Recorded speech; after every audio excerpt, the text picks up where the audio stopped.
Good morning, Digit fam. Adam Dowd here, ready to bring you another taste of tech goodness to your ear holes. And once again, I may be mixing my metaphors. The rumor mill is churning out some interesting bits this morning, so it's probably best to just get right to it. It is July 23rd, 2019, and this is your Digit Daily. Last month, we reported about Intel exiting the mobile industry and auctioning off its smartphone assets. Today, we learned that Apple may be heading everyone else off at the pass by plucking up Intel's 5G business directly rather than chancing an auction. The Wall Street Journal reports that Apple is in advanced talks to buy the 5G business outright for about $1 billion with a B dollars that it found in the employee lounge's couch cushions. The deal is reported for the intellectual property and staff, so some folks at Intel might go home with a new name at the top of their paychecks. Back in April, Apple said, "Screw you guys, I'm going home," to Intel when modems repeatedly failed to live up to expectations. Apple then begrudgingly signed a multi-year licensing deal with Qualcomm to supply modems for iPhones, but it was totally rolling its eyes the entire time. So if this pans out, where does that leave us? Well, clearly Intel had a lot of work to do to get 5G tech up to snuff. Not only 5G tech, but modem tech in general. Intel was not exactly leading the modem charge here, but Apple has been pretty good at chip design and manufacture for years now, so we're inclined to think that with a jumpstart like this, Apple may be able to make up ground quickly. Apple also loves to do everything in-house where possible. In the long run, it's a cost saver, but it also allows all divisions to work together and find places to optimize that aren't possible when there are too many cooks in the kitchen. Let's be honest here, it's not like $1 billion is really going to affect Apple's bottom line. It's 1/225th of what Apple has in the bank right now. So really the big question that remains, well actually the big question is whether or not these rumors are even true, but after that the big question remains is how quickly will we see this pay off? And there's no clear answer here. Intel was lagging behind the rest of the industry, and by rest of the industry I mean Qualcomm, when it comes to smartphone modem tech, but how far was it lagging behind? Far enough that Apple jumped ship to begin with, that's for sure. So how long will it take Apple to catch up and or even surpass Qualcomm in this field? Apple is clearly confident that it can do it, and competition is a good thing.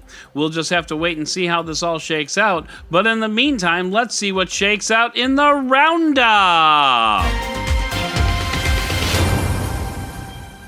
Speaking of Apple, the iPhone XR has always been a good performer, but the latest study shows that over half of iPhones sold in the last quarter were iPhone XRs, which really isn't much of a surprise. People are going for the cheap iPhone. You can't see it, but I'm making air quotes. But the fact that the iPhone XR offers much of the same experience as its bigger and more expensive siblings is good reason for it to be a hot seller. Makes for an interesting sales strategy. Offer 2 ridiculously big ticket items and then 1 slightly smaller ticket item and watch it fly off the shelves. Huawei helped North Korea build out its wireless network, and yeah, that's just great. Facebook Messenger Kids app is a messenger app that only allows kids to chat with people approved by their parents.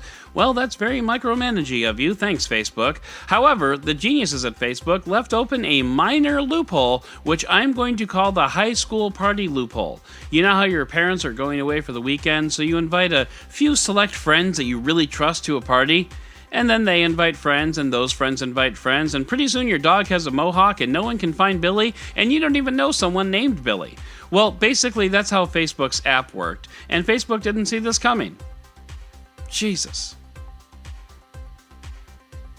Uber is testing a monthly subscription again, and this time it's combining a number of its properties together into one bundle. Some test markets are seeing a $24.99 per month subscription that includes free deliveries for Uber Eats and free jump rides on bikes or scooters. Now that's an interesting prospect and a good way to leverage a number of assets into one offering. In my world, it makes a subscription make more sense than just a discount on Uber rides. I mean, I still won't use it, but I can see how this might be worth it to some people. Recently, Facebook was handed a $5 billion with a B dollar fine for privacy violations that occurred during the Cambridge Analytica scandal, but it could have been so much worse.